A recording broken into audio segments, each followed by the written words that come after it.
হাইকোর্টের দেওয়া প্রথম ও দ্বিতীয় শ্রেণীর সরকারি চাকরিতে ৩০% মুক্তিযোদ্ধা কোটা সহ ৫৬% কোটা পুনর্বহালের আদেশের বিরুদ্ধে এবং ২০১৮ সালের পরিপত্র পুনর্বহালের দাবিতে লাগাতার আন্দোলন সূচনা করেছেন ঢাকা বিশ্ববিদ্যালয়ের শিক্ষার্থীরা। কোটা বাতিল চেয়ে বৈষম্যহীন সমাজ গড়তে ক্যাম্পাসে বিক্ষোভ করেন ঢাকা বিশ্ববিদ্যালয়ের কয়েকশো শিক্ষার্থী।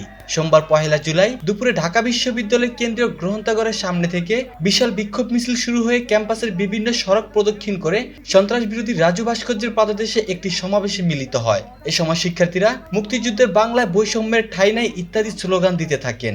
শিক্ষার্থীদের দাবিগুলো হলো ২০১৮ সালে ঘোষিত সরকারি চাকরিতে কোটা পদ্ধতি বাতিল ও মেধাভিত্তিক নিয়োগের পরিপত্র বহাল রাখা, ২০১৮ খ্রিস্টাব্দের পরিপত্র বহাল সাপেক্ষে কমিশন গঠন করে দ্রুত সময়ের মধ্যে সরকারি চাকরিতে অযৌক্তিক ও বৈষম্যমূলক কোটা বাদ দেওয়া, এছাড়া সরকারি চাকরির নিয়োগ পরীক্ষায় কোটা সুবিধা একাধিকবার ব্যবহার করা যাবে না এবং কোটার যোগ্য প্রার্থী না পাওয়া গেলে শূন্য পদগুলোতে মেধা অনুযায়ী নিয়োগ দেওয়া এবং দুর্নীতিমুক্ত নিরপেক্ষ ও মেধাভিত্তিক আমলাতন্ত্র নিশ্চিত করতে কার্যকর ব্যবস্থা নেওয়া।